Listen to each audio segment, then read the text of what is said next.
Hello friends, welcome back to my channel Shana Goyal. So friends, I hope आप सभी fit and fine होंगे, healthy होंगे friends, and आपकी preparation अच्छे से चल रही होगी एग्जाम्स की। सो आज की वीडियो में मैं आपके साथ डिस्कस करने वाली हूँ इंटेलिजेंस का जो कंप्लीट टॉपिक है आपके साइकोलॉजिकल पर्सपेक्टिव इन एजुकेशन में। इंटेलिजेंस का कॉन्सेप्ट है, इसकी जो थ्योरीज हैं given by Spearman, Thurstone and Howard Gardner, ये तीनों की तीनों थ्योरीज आज के सेशन में हम डिस्कस करने वाले हैं। साथ ही में इंटेलिजेंस टेस्ट क्या है, आईक्यू लेवल क्या होता है, ये भी हम देखेंगे। सो फ्रेंड्स, वीडियो को कंप्लीट देखिएगा और अगर आपको ये वीडियो पसंद आए तो इसे लाइक एंड शेयर भी ज़रूर कीजिएगा। So now let's begin. तो देखिए, इंटेलिजेंस को हिंदी में जैसे बुद्धि कहते हैं कि कितना इंटेलिजेंट है कोई पर्सन, इसमें कितनी बुद्धि है, हम किसी को प्रॉब्लम दे दे कितनी जल्दी वो सॉल्व कर सकता है, या फिर किस डिफ़िकल्टी लेवल की कोई प्रॉब्लम सॉल्व करता है, या फिर रियल लाइफ में कोई सिचुएशन आ गई, कहीं झगड़ा हो रहा है तो कौन उसमें कूद कर उसको सॉल्व करेगा, उनकी प्रॉब्लम समझेगा। हर चीज़ को हम इंटेलिजेंस के तौर पर देखते हैं। तो सबसे पहले ये चीज़ की बात क्यों हुई, क्योंकि क्वेश्चन अराइज हुआ था, What is intelligence? What is intelligence? क्या इंटेलिजेंट क्या है, इंटेलिजेंस क्या है, या फिर हु इज इंटेलिजेंट।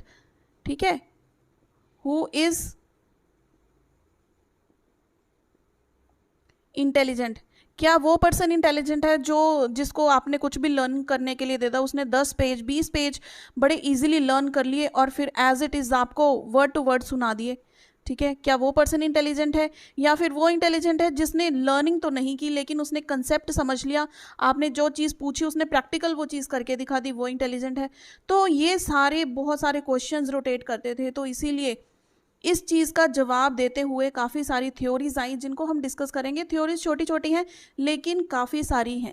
ठीक है, तो इंटेलिजेंट हम क्या कहते हैं, इसकी डेफिनेशन क्या कहते हैं कि हु इज़ इंटेलिजेंट।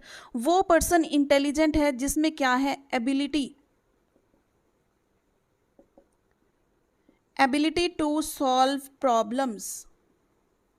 अब यहाँ पर प्रॉब्लम्स सिर्फ मैथमेटिक्स की प्रॉब्लम्स नहीं है, it is all round problems, चाहे वो आपके एजुकेशन को लेकर रिलेटेड हो या फिर रियल लाइफ के रिलेटेड हो। ठीक है, तो सॉल्व कर सकता है जो बंदा प्रॉब्लम, उसमें एबिलिटी है उसको सॉल्व करने की, उसको इंटेलिजेंट कहा जाता है। प्लस जिसमें हो पावर ऑफ रीजनिंग,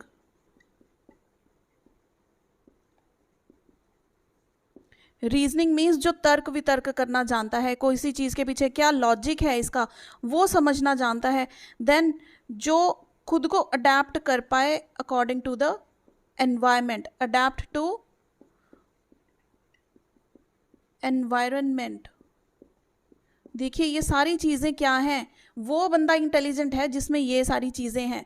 तो इंटेलिजेंट का जो लेवल होता है, कोई ज़्यादा इंटेलिजेंट है, कोई कम इंटेलिजेंट होता है, तो डिपेंडिंग अपॉन दीज फैक्टर्स। ठीक है, उसके बाद होती है एब्स्ट्रैक्ट थिंकिंग। जो चीज़ें हमारे सामने नहीं है, सिर्फ हमें अज्यूम करने को कहा जाता है कि आप अज्यूम कीजिए ऐसी सिचुएशन है तो उसमें आप किस तरह से डील करेंगे, वो क्या हो गया, एब्स्ट्रैक्ट थिंकिंग। जो चीज़ एक्चुअली आपके सामने नहीं है लेकिन आपको उस सिचुएशन को या फिर उस प्रॉब्लम को अज्यूम करके उसको सॉल्व करना है मन ही मन में या फिर माइंड में। ठीक है, then who has the ability to evaluate and जज। ये सारी क्या है, ability of abstract thinking, ability to evaluate and जज हिमसेल्फ, या फिर कोई सिचुएशन है बंदे के सामने तो उसको वो किस तरह से इवैल्यूएट करता है, कितना अपना दिमाग चलाता है, कौन कौन सी अपनी प्रीवियस नॉलेज को यूज़ करेंगे। ठीक है, इन्फॉर्मेशन जो बंदे के माइंड में है उसको किस तरह से यूज़ करेगा ताकि सिचुएशन को वो हैंडल कर पाए या फिर कोई भी उसके सामने प्रॉब्लम है उसको सॉल्व कर पाए। सो ऑल इन ऑल अगर हम इन चीज़ों को देखें तो हमारे पास 3 मेन फंक्शन जो है निकल कर आते हैं। नंबर 1 क्या है, लर्निंग। लर्निंग भी ऐसे नहीं है कि आज लर्न कर लिया, ठीक है, 2 दिन बाद पूछा वो चीज़ भूल गए। Learning is the acquiring of knowledge and how long one can retain, कितनी देर उसको आप इंफॉर्मेशन को या फिर नॉलेज को रिटेन करके रखते हो अपने माइंड में, वो होती है लर्निंग। देन इज आपने सभी चीज़ें अपने अंदर एक्वायर कर ली हैं, ठीक है, चाहे इन्वायरमेंट से हैं चाहे हेरिडिटरी हैं, तो लर्निंग क्या होगी, आपके अंदर रिटेन हो गई। उसके बाद अगर आपको कोई प्रॉब्लम दी जाती है तो पहले आप उसको रिकॉग्नाइज करेंगे। कोई भी प्रॉब्लम आती है उसको रिकॉग्नाइज करना, प्रॉपर उसको समझना कि एक्चुअल प्रॉब्लम है क्या, ठीक है। इसको हम क्या बोल सकते हैं, एड्रेस द प्रॉब्लम, ताकि प्रॉब्लम को हम समझ सकें, उसको लोकेट कर सकें कि यहाँ पर प्रॉब्लम है।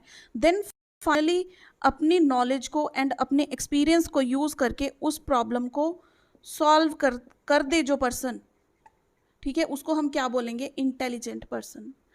क्या हो गया, सबसे पहले लर्निंग, जिसने नॉलेज एक्वायर की, जो भी आज तक उसने सीखा, ठीक है, अपने अंदर वो समाते चले गए, और फिर कोई प्रॉब्लम उनके सामने सिचुएशन आई तो उन्होंने क्या किया, सिचुएशन को समझा पूरी गहराई से। हम कहते हैं ना कि क्वेश्चन को 2 बार ही रीड करो, अगर आपको क्वेश्चन समझ में आ गया, समझ लीजिए आधे नंबर तो आपको वैसे ही मिल गए, क्योंकि आप उसी दिशा में चलकर क्वेश्चन को अटेम्प्ट करेंगे। अगर मैथमेटिक्स का क्वेश्चन है, करना था स्टेटमेंट में, माइनस कर दिया प्लस, क्वेश्चन गलत समझ गए ना, तो समझ गए गलत, इसलिए पहली आधे नंबर तो आपके चले गए। आधे नंबर सिर्फ आपको किसके मिलेंगे, जो आपने कोई स्टेटमेंट्स लिखी होंगी, ठीक है। कैलकुलेशन पार्ट तक पहुंचते हुए आपने माइनस करना, प्लस करना था, कर दिया माइनस, तो वो सारा क्या हो गया, गलत, ठीक है। तो रिकॉग्नाइज करना प्रॉब्लम को is most important, then only you can find the correct solution to that particular problem.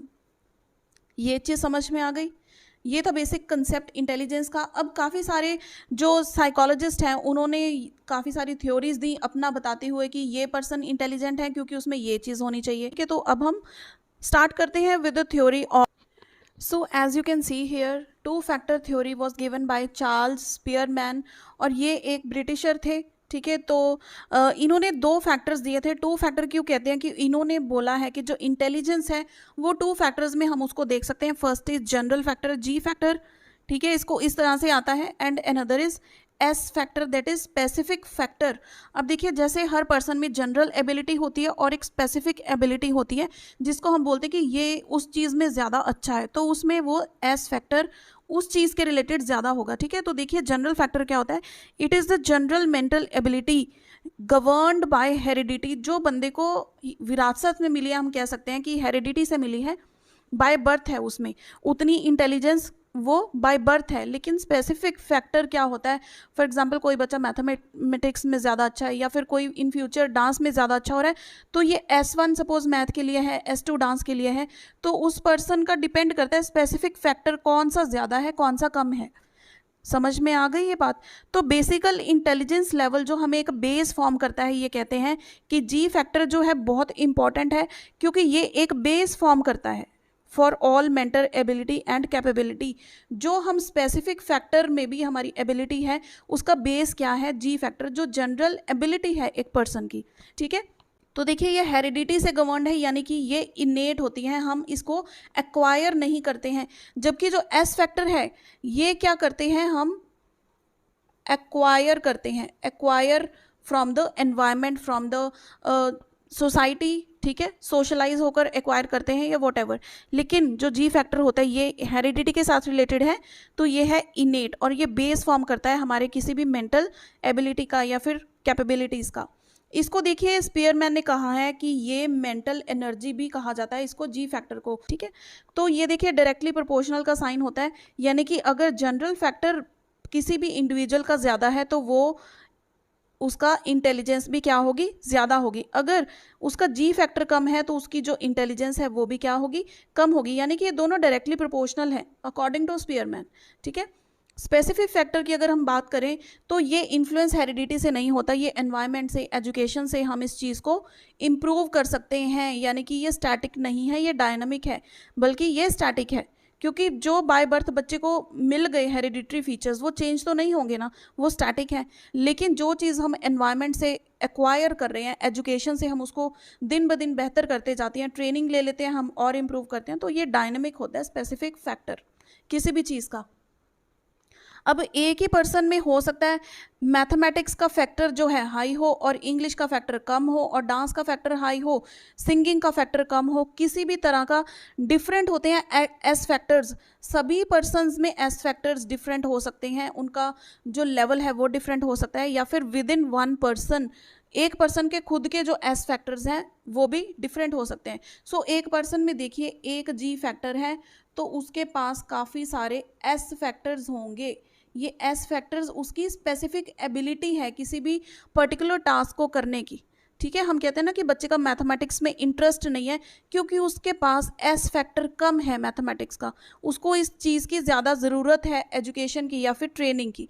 Training के साथ वो अपना ये फैक्टर मैथमेटिक्स का इंक्रीज कर सकता है। समझ में आ गई ये बात? तो यही सारी थ्योरी क्या है, चार्ल्स स्पीयरमैन की। देखिए बिल्कुल छोटी छोटी सी थ्योरी है, सिर्फ आपको बेसिक कंसेप्ट समझना है। इसमें दो चीज़ें मेन है, जी factor and S factor. So next is group factor theory, ये दी है थर्स्टन ने और ये है एक अमेरिकन साइकोलॉजिस्ट। स्पीयरमैन की थ्योरी में क्या बात की थी, एक इन्होंने बोला था कि जी फैक्टर है जनरल फैक्टर जो मेंटल एबिलिटी हर पर्सन के पास होती है, ठीक है, जो है इनहेरिटेड फ्रॉम द हेरिडिटरी हम कह सकते हैं। और स्पीयरमैन ने क्या कहा था, एक होता है एस फैक्टर जो स्पेसिफिक फैक्टर, स्पेशल एबिलिटी होती है हर बच्चे की, ठीक है, अपने लेवल के हिसाब से होती है, किसी के एस फैक्टर ज़्यादा होता है किसी का कम होता है। लेकिन जो थर्स्टन है इन्होंने इस चीज़ को डिनाई किया, कोई जनरल या फिर स्पेसिफिक एबिलिटी नहीं होती है, लेकिन इन्होंने दी है हमें 7 प्राइमरी मेंटल एबिलिटीज़, ठीक है, 7 प्राइमरी मेंटल एबिलिटीज़, अभी हम वो डिस्कस करेंगे, ठीक है। थोड़ा बेसिक कंसेप्ट देखते हैं पहले। तो उन्होंने बोला कि अगर मेंटल एबिलिटी है कोई पर्सन की, कोई भी टास्क अगर हमने करना है तो उसमें हमारी मेंटल एबिलिटी लगती है, ठीक है। अगर मैं आपको टीच भी कर रही हूँ तो भी मेरी मेंटल एबिलिटी लग रही है, अगर आप पढ़ रहे हैं तो भी आपकी मेंटल एबिलिटी यूज़ हो रही है कि आप कितना लर्न कर पा रहे हैं, ठीक है, कितना एब्जॉर्ब कर पा रहे हैं जो चीज़ें मैं आपको बता रही हूँ, ठीक है। आपको सारे पॉइंट्स याद रह रहे हैं या कुछ पॉइंट्स आप याद रख रहे हो या फिर अंडरस्टैंडिंग में क्या चीज़ है, every single task needs mental ability. तो अब इन्होंने कहा है कि मेंटल एबिलिटी अगर होती है ना, कोई स्पेसिफिक फैक्टर्स नहीं होते, लेकिन it is in the form of cluster of factors. For example A B C, अगर कोई आप एक टास्क कर रहे हो तो उसके लिए कोई जी या एस फैक्टर नहीं चाहिए, लेकिन काफ़ी सारे आपके मेंटल एबिलिटी के फैक्टर्स चाहिए होते हैं। For example A B C, कोई अदर टास्क कर रहे हो उसके लिए आपको क्लस्टर ऑफ फैक्टर्स हम बोलते हैं, ठीक है, क्लस्टर ऑफ फैक्टर्स चाहिए होते हैं। कॉमन मेंटल एबिलिटीज़ होती हैं, बेसिकली कॉमन मेंटल एबिलिटीज़, कोई भी आप टास्क करते हैं। देखिए इसको थोड़ा और समझते हैं। अब देखिए जो हर टास्क के लिए आप एबिलिटीज़ यूज़ करते हैं, इनमें एक क्या होता है, प्राइमरी फैक्टर, एक प्राइमरी फैक्टर जो पूरी इन एबिलिटीज़ के लिए कॉमन होता है या इस चीज़ को डिनोट करता है। तो ऐसे जो ये है अनदर मेंटल एबिलिटी, इनका भी एक प्राइमरी फैक्टर होगा, ठीक है। कोई और आप टास्क कर रहे हैं उसके लिए जो आपका क्लस्टर ऑफ एबिलिटीज़ यूज़ हो रहा है उसका भी एक कोई ना कोई प्राइमरी फैक्टर होता है, ठीक है। और ये जो सभी के अलग अलग प्राइमरी फैक्टर्स हैं ये इंडिपेंडेंट होते हैं, these are not dependent on each other, इन सभी का आपस में कोई लेना देना नहीं होता, सभी इंडिपेंडेंट प्राइमरी फैक्टर्स हैं।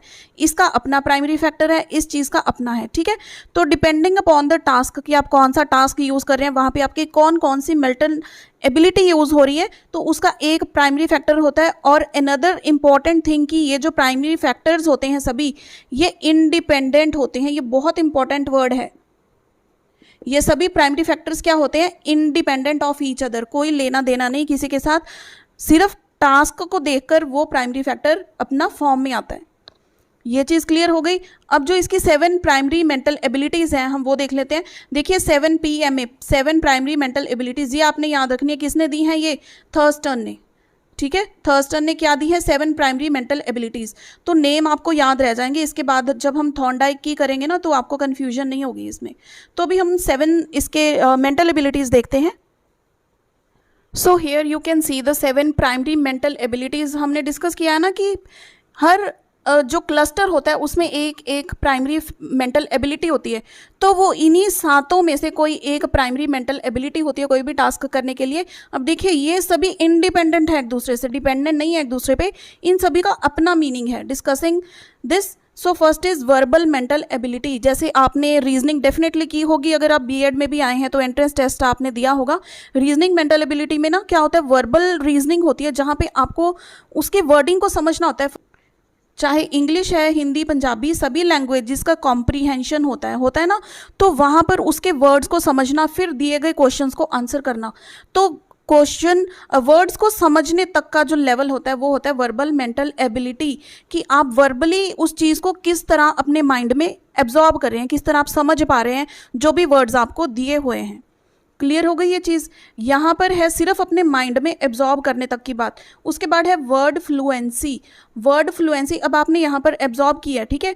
तो वर्ड फ्लुएंसी में क्या होता है कि आपके सामने अगर कोई भी न्यू वर्ड्स आपको बहुत इंस्टेंटली बनाने हैं, ठीक है, तो आपकी स्पीड क्या है, कितनी फ्लुएंटली, हम बोलते हैं ना how to speak English fluently. Fluently मतलब बिल्कुल फॉर्म में और एकदम से इंस्टेंट, ऐसे नहीं है कि रुक रुक कर आप बोल रहे हैं।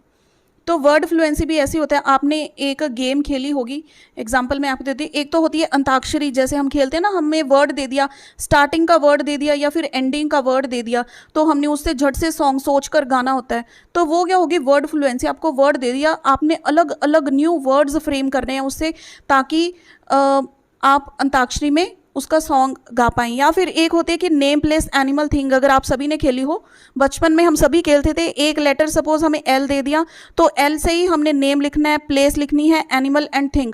30 सेकेंड्स का टाइम दिया जाता था या फिर 15 सेकेंड का, तो ये चारों चीज़ें हमें उतने टाइम में लिखनी है। तो ये भी क्या है, वर्ड फ्लुएंसी। लेटर दे दिया, स्टार्टिंग वाला लेटर हो सकता है, एंडिंग वाला लेटर हो सकता है, या फिर मिड लेटर भी हो सकता है। ये सिर्फ मतलब मैंने आपको एग्जांपल दिया ताकि आपको ये चीज़ समझ में आ जाए। तो वर्ड फ्लुएंसी में आपको कहीं से भी कोई लेटर दे सकते हैं या फिर वर्ड दे सकते हैं, तो आप कितने फ्लुएंटली और कितने स्पॉन्टेनियसली उसका आंसर करते हैं, ठीक है, वो क्या आता है वर्ड फ्लुएंसी के अंदर। I hope this is clear. ये जो नेम प्लेस एनिमल थिंग वाली एग्जाम्पल है ना, ये बेस्ट एग्जाम्पल है, एंड आई होप आपने ये एग्जाम्पल आज तक इसके रिलेटेड सुनी भी नहीं होगी। Then is special ability, as the name suggest, special is related to space, ठीक है। सपोज आपने नए घर में शिफ्ट करना है, तो हमारे पास कितने कमरे हैं, कितनी जगह है, कौन से कॉर्नर पे क्या चीज़ रखनी है, स्पेस को यूटिलाइज किस तरह से करना है, यूटिलाइज नहीं, एक्चुअली बेस्ट यूटिलाइज किस तरह से करना है। जैसे आर्किटेक्ट होते हैं, ठीक है,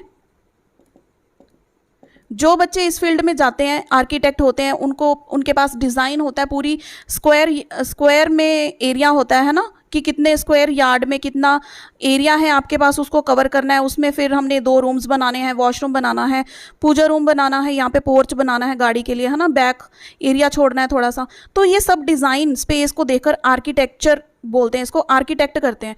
तो ये सब क्या आता है स्पेशल एबिलिटी में, कि आप गिवन स्पेस को किस तरह से बेस्ट ऑर्गेनाइज कर सकते हैं, उसको बेस्ट यूज कर सकते हैं। क्लियर हो गई ये चीज़। तो जिनके पास स्पेशल एबिलिटी वाला फैक्टर है, जैसे घर में शिफ्ट करने की बात की, तो आप बाकी सभी फैक्टर्स भूल जाते हैं। वर्बल मेंटल एबिलिटी से आपने क्या लेना, स्पेशल मेंटल एबिलिटी आपकी उस टाइम पे यूज हो रही है, ठीक है। स्पेशल मेंटल एबिलिटी की ये स्पेस को किस तरह हम अरेंज कर सकते हैं। क्लियर हो गई ये चीज़। Then is perceptual ability. Perceptual is related to perceive. Perceive करना किसके थ्रू, हमारी जो सेंसेस हैं, हमारी सेंसेस के थ्रू परसीव करना। फॉर एग्जांपल जैसे न्यूज़पेपर में काफ़ी सारी चीज़ें आती हैं, आजकल तो मोबाइल में भी इतने हैं कि find the differences between the 2 pictures, है ना। 2 पिक्चर्स आपको दी जाती हैं और आपने उन दोनों में से डिफरेंसेस साथ साथ फाइंड आउट करने हैं। बच्चे मोबाइल में कितनी सारी गेम्स खेलते हैं। तो ये हमारी परसेप्शन होती है, हमारे सेंसेस होते हैं। यहाँ पर कौन सी सेंस यूज़ हो रही है, विजन, देखना, है ना, आईज, कि कितनी आपकी तीव्र नज़र है कि उस चीज़ को आप देख पाएँ, है ना। जैसे सेंसेस अक्सर ड्रेसिंग सेंस में बहुत यूज़ होती है। जब भी कोई शादी के लिए तैयार होकर जाता है या फिर कहीं पार्टी में जाते हैं, तो स्पेशली गर्ल्स में ये चीज़ होती है, उनकी जो देखने की शक्ति है वो ज़्यादा बढ़ जाती है। देखते हैं किसने कौन सी ज्वेलरी पहनी है ना, क्या ड्रेसअप किया है। इवन सिंगल थिंग काफ़ी गर्ल्स की हैबिट होती है नोट करना। तो वो क्या होते हैं, अपनी सेंसेस बहुत ज़्यादा यूज़ करते हैं वहाँ पर। Clear. Then is numerical ability. Numerical ability is related with mathematics. जो भी पजल्स आप, जिसमें न्यूमेरिकल पोर्शन आता है, ठीक है, सॉल्व करना होता है कोई भी मैथ का सम या फिर रिडल्स। आपने एक एग्जांपल देखी होगी, आई थिंक स्पेलिंग मैंने सही लिखे हैं, सुडोकू की एग्जांपल होती हैं, जिसमें आपके पास 9 कॉलम्स बने होते हैं कुछ इस तरह से, और आपने 1 से लेकर 9 तक नंबर अरेंज करने हैं इसमें। तो ऐसे काफ़ी सारे कॉलम्स होते हैं। तो कोई भी नंबर आपने किसी ब्लॉक में रिपीट नहीं करना होता है, और डायगनली भी 1 to 9 होने चाहिए, हॉरिजॉन्टली वर्टिकली 1 to 9। तो ये भी क्या है, न्यूमेरिकल एबिलिटी की आपकी एग्जाम्पल है। क्लियर हो गई ये चीज़। Then next is reasoning ability. तर्क करना, तर्क वितर्क, किसी भी चीज़ के पीछे लॉजिक फाइंड आउट करना, क्वेश्चनिंग देखना, ठीक है। तो वो क्या होता है, रीजनिंग एबिलिटी, ये हम काफ़ी कर चुके हैं, कंपैरिजन हो जाता है। Then is memory ability, memorise करना, किसी भी चीज़ को आप कितनी फास्ट लर्न कर सकते हैं, ठीक है, लर्न करने के बाद कितना उसको रिकॉल कर सकते हैं एंड कितना उसको मेमोराइज कर सकते हैं। मेमोरी आपकी कितनी ज़्यादा है। फॉर एग्जांपल आप किसी के घर पे गए, फर्स्ट टाइम गए, उसके घर की रास्ता जो है बहुत जिगजैग वे से है, तो अगर आप सेकंड टाइम जाएंगे, क्या आपको वो रास्ता याद रहेगा या नहीं रहेगा? This is an example of memory ability, ठीक है, समझ आ गई ये चीज़। तो ये है 7 primary mental abilities: verbal mental ability, word fluency, special ability, perceptual ability, numerical ability, reasoning ability, memory ability, ठीक है। इनका मीनिंग आई एम श्योर आपको समझ में आ गया होगा। So now moving on to the next theory, multiple intelligence theory, कि ये थ्योरी है मल्टीपल इंटेलिजेंस की, यानी कि इंटेलिजेंस मल्टीपल होती है, ठीक है, मल्टी फैक्टर नहीं, मल्टीपल टाइप की इंटेलिजेंस होती है। तो ये थ्योरी दी है हॉवर्ड गार्डनर ने इन हिज बुक, इनकी एक बुक थी फ्रेम्स ऑफ माइंड। ये आपको याद रखनी है क्योंकि इस पर भी क्वेश्चन आया हुआ है टेट के पेपर में कि कौन सी बुक में गार्डनर ने अपनी मल्टीपल इंटेलिजेंस थ्योरी का जिक्र किया है, उसके बारे में बताया है। तो बुक का नाम है फ्रेम्स ऑफ माइंड। तो इसमें इन्होंने 8 टाइप्स ऑफ इंटेलिजेंस के बारे में बताया है, जिसमें हम डिटेल में यहाँ पर करने वाले हैं। तो वो जो 8 टाइप्स ऑफ इंटेलिजेंस बताई हुई है वो क्या है, इन्होंने बोला है कि वो इंडिपेंडेंट है, एक दूसरे पर डिपेंडेंट नहीं है, किसी भी तरह का रिलेशन नहीं है। अगर हम एक की बात कर रहे हैं तो दूसरे का उसमें जिक्र नहीं आएगा, एंड सो। इतना बेसिक कंसेप्ट क्लियर हुआ। तो अभी हम देखते हैं 8 टाइप्स ऑफ इंटेलिजेंस जिसका इन्होंने जिक्र किया है। अब देखिए ये जो 8 टाइप्स इन्होंने बताई हैं ये बहुत इंपॉर्टेंट है क्योंकि यहीं से क्वेश्चन आता है। फर्स्ट है लिंग्विस्टिक टाइप। तो लिंग्विस्टिक में वो पर्सन आते हैं जो रीड लैंग्वेज के रिलेटेड है, ये चीज़ जो लैंग्वेज में किसी भी लैंग्वेज को अच्छे से रीड कर सकते हैं, राइट कर सकते हैं, उसको समझ सकते हैं, लिसन, अंडरस्टैंड और स्पीक। हम ये चीज़ें कहते हैं ना लैंग्वेज के बारे में कि लिख सकता है बंदा, उसको पढ़ सकता है अच्छे से, उसको सुन सकता है एंड उसको बोल भी सकता है, ठीक है। लैंग्वेज कितनी परफेक्टली आप यूज़ कर सकते हैं। फॉर एग्जाम्पल कोई पोएट होता है जिसको राइमिंग वर्ड्स बनाने आते होते हैं ना, तो वो क्या है, लिंग्विस्टिक इंटेलिजेंस में आता है। ये प्रोफेशन है। तो देखिए इसमें पोएट आ सकता है या फिर लॉयर आ सकते हैं। अपनी बातों से ही वो क्या कर देते हैं, सभी चीज़ों को इन्फ्लुएंस कर देते हैं, पूरा केस इधर का उधर पलट देते हैं। क्लियर हो गई। तो अब देखिए नेक्स्ट क्या है, म्यूजिकल। म्यूजिकल बिल्कुल सिंपल जो हमें समझ आ रहा है, इसका मीनिंग भी वही है। म्यूजिकल होता है या फिर जिनको रिदम की समझ हो, रिदम की समझ हो, ठीक है, जो सॉन्ग्स गाते हैं, सॉन्ग्स बनाते हैं। कौन आ जाएगा इसमें, जो सिंगर्स हैं, ठीक है, म्यूजिक कंपोजर्स। अब इसमें भी देखिए म्यूजिशियन में 2 तरह के होते हैं। एक तो होता है इंस्ट्रूमेंटल। इंस्ट्रूमेंटल मीन्स कोई भी आप साज बजा रहे हैं, like Casio, guitar, piano, tabla, ये क्या हो गया सारा इंस्ट्रूमेंट में। और सेकंड हो गया वोकल म्यूजिक, जो गाने की बात होती है, ठीक है, सिंगिंग की बात होती है। तो इन दोनों के अंदर जो भी प्रोफेशन के लोग आते हैं वो किस में आएंगे, म्यूजिकल इंटेलिजेंस है उन लोगों के पास, ठीक है, नॉलेज है, तो ये सभी इसके अंडर आएंगे। क्लियर हो गई ये चीज़। नेक्स्ट देखिए लॉजिकल क्या है।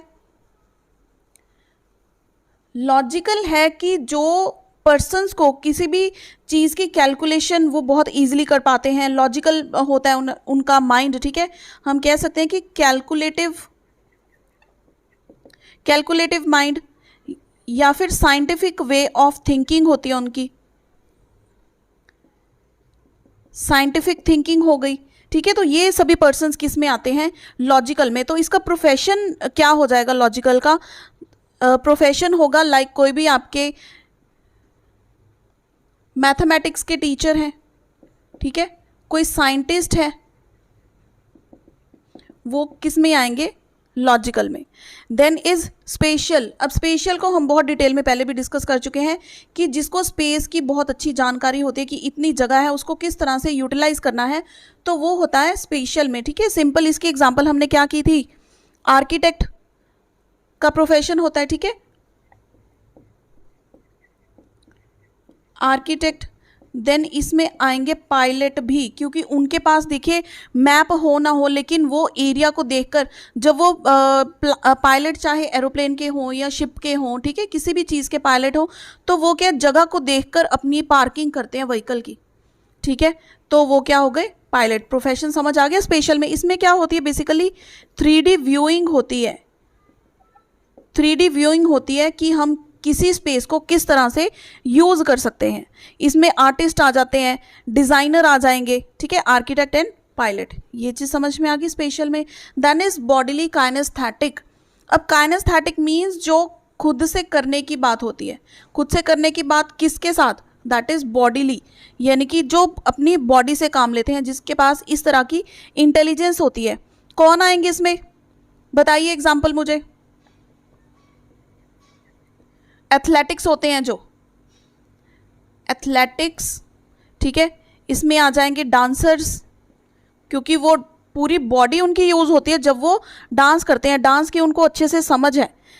क्लियर है ये चीज़, ठीक है। इसके बाद हम कह सकते हैं ये तो फुल बॉडी मूवमेंट हो गई, लेकिन जो सिर्फ फिंगर्स की मूवमेंट होती है, हमने किया था ना fine motor skills, gross motor skills, तो बॉडी के अंदर ही आते हैं ना। वो पेंटिंग अगर कोई पर्सन कर रहा है, हम कहते हैं इसके हाथों में जादू है ना, हाथों में जादू है, बहुत अच्छे से पेंटिंग क्या पिक्चर बनाई है, तो वो भी क्या हो गए बॉडीली काइनेस्थेटिक में पेंटिंग कर रहे हैं। यानी कि पेंटर्स, डांसर्स, एथलीट्स जो होते हैं, ये सभी किस में आएंगे, बॉडीली काइनेस्थेटिक में। एक और आ सकते हैं लाइक स्विमर्स।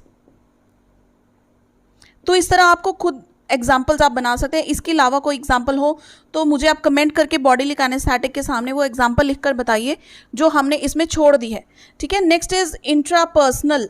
अब इंटर और इंट्रा का डिफरेंस हमने पहले किया था। Intrapersonal means, intra means self, जो सेल्फ को समझते हैं, खुद को समझते हैं, लाइक जो सेंट्स होते हैं, ठीक है, इसमें आ जाएंगे सेंट्स, जो अंतर ध्यान होते हैं, खुद के बारे में वो सोचते हैं, समझते हैं उस चीज़ को, जिनको अपनी स्ट्रेंथ्स के बारे में, अपनी वीकनेसेस के बारे में पता है, ठीक है, अंडरस्टैंडिंग फॉर द सेल्फ। या फिर कहते हैं वो राइटर जो इतनी गहराई में जाकर खुद की जीवन के बारे में लिखते हैं, बहुत ज़्यादा खुद को समझते हैं, तो राइटर भी किस में आ जाएंगे, इंट्रापर्सनल में। अब इंटरपर्सनल में कौन लोग आ जाएंगे, यहाँ पे तो था सेल्फ के साथ का जो कंसेप्ट था। इंटरपर्सनल में होता है जो दूसरों को अच्छी तरह जानते हैं या फिर उनको अच्छी तरह समझते हैं, उनके पास इस तरह की इंटेलिजेंस है जो दूसरों की बात को समझ पाएं। सबसे पहले हम लेंगे इसमें पॉलिटिशियंस, ठीक है। पॉलिटिशियंस क्या बोलते हैं, हम कि देश की सेवा करने के लिए, ठीक है, लोग उनके पास आकर उनको अपनी प्रॉब्लम्स बताते हैं, वो उसका सोल्यूशन कर पाएं, तो ये क्या हुआ, इंटरपर्सनल इंटेलिजेंस होती है पॉलिटिशियंस के पास। इसके बाद हम कहते हैं टीचर्स। टीचर्स किस में आते हैं, इंटरपर्सनल में टीचर्स भी आ जाते हैं, ठीक है। इसके बाद काउंसलर्स हो सकते हैं।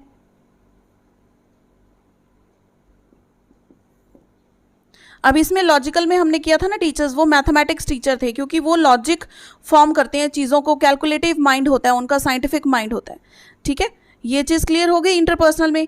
Then finally is the naturalistic. अब देखिए पहले इन्होंने सिर्फ 7 ही इंटेलिजेंस की टाइप्स दी थी, लेकिन उसके बाद फाइनल जो है एक 8th टाइप इन्होंने ऐड कर दी थी, नेचुरलिस्टिक, ठीक है। तो नेचुरलिस्टिक में वो लोग आ जाते हैं जिनको नेचर के बारे में पता है, नॉलेज है, या फिर नेचर से प्यार है, लाइक जो लोग बॉटनी के साथ रिलेटेड हैं, गार्डनिंग के साथ रिलेटेड हैं, गार्डनर हो गए, ठीक है, फार्मर्स,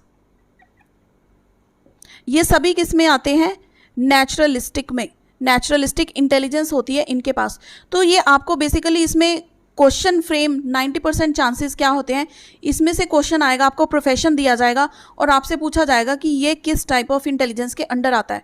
तो अभी आपको इन सभी के एग्जांपल्स पता लग गई हैं। कोई और एक्स्ट्रा एग्जांपल्स आप इसके रिलेटेड खुद फ्रेम भी कर सकते हैं, ठीक है। तो ये मल्टीपल इंटेलिजेंस का यहाँ पे टॉपिक था। और इसके बाद देखिए इन्होंने एक 9th भी दी थी जिसका ज़्यादा जिक्र भी नहीं हुआ, वो थी existentialism.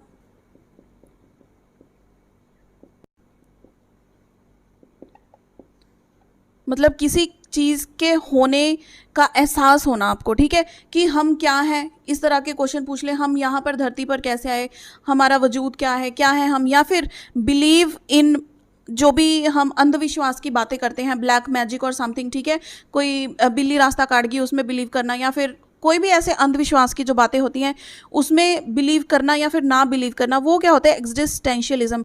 Now next is the intelligence test. So intelligence test की जो थोड़ी सी बेसिक इंट्रो है वो हमें पता होनी चाहिए, इसमें से भी क्वेश्चन बनता है। सबसे पहला जो मेन क्वेश्चन फ्रेम आउट होता है हमारा, वो ये है कि फर्स्ट इंटेलिजेंस टेस्ट किसने दिया था। दैट वाज एल्फ्रेड बिनेट, ठीक है, हमने प्रीवियस इंटेलिजेंस की बिगनिंग में भी ये बात कही थी, ठीक है। तो 1905 में एल्फ्रेड बिनेट और थियोडोर साइमन ने एक स्केल बनाया था इंटेलिजेंस को टेस्ट करने के लिए। उस स्केल का नाम है बिनेट साइमन स्केल, और ये जो टेस्ट था ना, ये फ्रेंच लैंग्वेज में था, ठीक है। फ्रेंच लैंग्वेज में होने के कारण this was not understood by all the people, ठीक है। तो इसको इंग्लिश में ट्रांसलेट करने की ज़रूरत पड़ी, तो 1911 में इसको ट्रांसलेट किया गया इंग्लिश में। और किसने किया, ये गॉडर्ड ने, ठीक है। तो ये नेम्स आपको याद रखने ज़रूरी हैं, ठीक है। ये फ्रेंच में था, तो 1911 में ट्रांसलेट किया गया इसको इंग्लिश में, गॉडर्ड ने किया। और देखिए 1912 में विलियम स्टर्न ने फर्स्ट टाइम बात की है अबाउट इंटेलिजेंस कोशेंट की, ठीक है, आईक्यू की। तो कंसेप्ट किसने दिया है आईक्यू का, विलियम स्टर्न ने। देखिए दो चीज़ें हैं इसमें, क्वेश्चन थोड़ा सा टेढ़ा आ जाता है। जो टर्मन है, इन्होंने इस टेस्ट को रिवाइज किया, और आईक्यू का फॉर्मूला दिया किसने, टर्मन ने। लेकिन कंसेप्ट के बारे में किसने बताया, या फिर इसका बेसिक जो सजेस्ट किसने किया था आईक्यू के बारे में, सबसे पहले बात किसने की थी, that was William stern.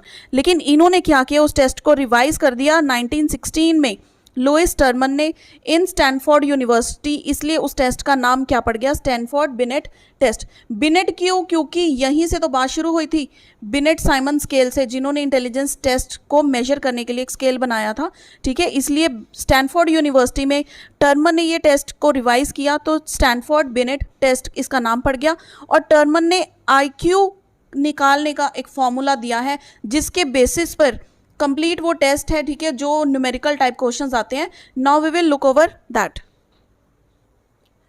So intelligent question find out करने का फॉर्मूला टर्मन ने क्या दिया है, MA/CA × 100। MA क्या है यहाँ पर, मेंटल एज, जो एक्चुअल हम कहते हैं कि बंदे की कितनी सोच है, ठीक है, मेंटली उसकी क्या एज है।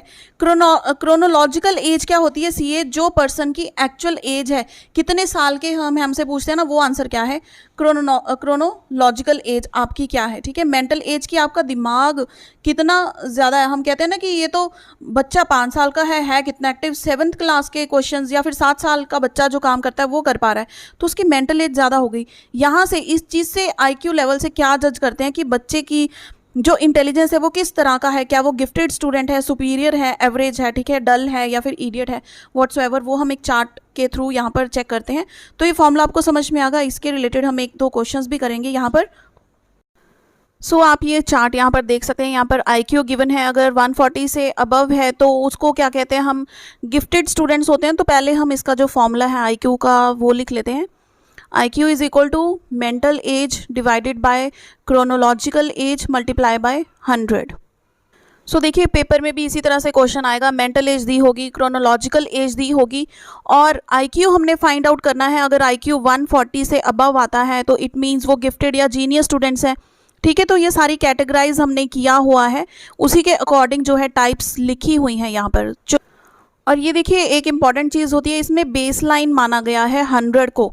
तो देखिए जो बच्चा एवरेज है, जिसकी IQ समझ लीजिए नॉर्मल चाइल्ड है, ठीक है, तो उसकी IQ क्या आएगी, 100 आएगी। फॉर एग्जांपल बच्चे की मेंटल एज भी 20 है और क्रोनोलॉजिकल एज भी 20 है, मल्टीप्लाई बाय 100, तो क्या हो गया, 100 आ गया हमारे पास IQ। तो ये क्या है, एवरेज या फिर नॉर्मल चाइल्ड, 90 और 109 के बीच में है। तो इसको हम कहते हैं कि एवरेज या नॉर्मल चाइल्ड की जो IQ लेवल है वो 100 होता है, यानी कि एवरेज चाइल्ड है वो, ठीक है। अगर उससे कम है तो बिलो वाला आ जाएगा, अगर IQ उससे ज़्यादा है तो ऊपर वाले जो टाइप्स हैं उनमें से कोई आ जाएगा। क्लियर हो गई ये चीज़। तो अब हम इसकी एग्जाम्पल भी देख लेते हैं। सपोज कि किसी बच्चे की जो मेंटल एज है वो है 12, ठीक है, समझ लीजिए। देन क्रोनोलॉजिकल एज उसकी है 20। तो हम IQ इसके फॉर्मूले में इसकी वैल्यूज़ पुट करके हम IQ चेक करते हैं, क्या आएगी, 12 डिवाइडेड बाय 20 मल्टीप्लाई बाय 100।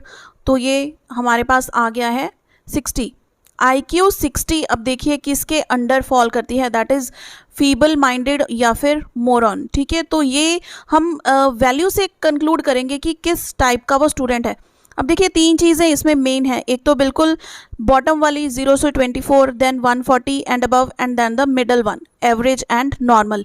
ये तीनों इंपॉर्टेंट है और यही आपको बेसिकली याद रखनी है कि जो इडियट्स होते हैं, समझ लीजिए 0 से लेके 24 जिनका IQ लेवल आता है, इनको अगर आप स्कूल में भी एडमिशन दिला दें, किसी कोचिंग से ये पढ़ नहीं सकते हैं। ठीक है, ये IQ लेवल इनका इंक्रीज नहीं हो सकता है। ठीक है, तो एवरेज की हम बात कर ही चुके हैं, तो उसके बाद होते हैं गिफ्टेड या फिर जीनियस 140 एंड अबव। सो देखिए ये चार्ट भी बहुत इंपॉर्टेंट है, तो एग्ज़ाम में आप ये चार्ट भी बनाकर आ सकते हैं।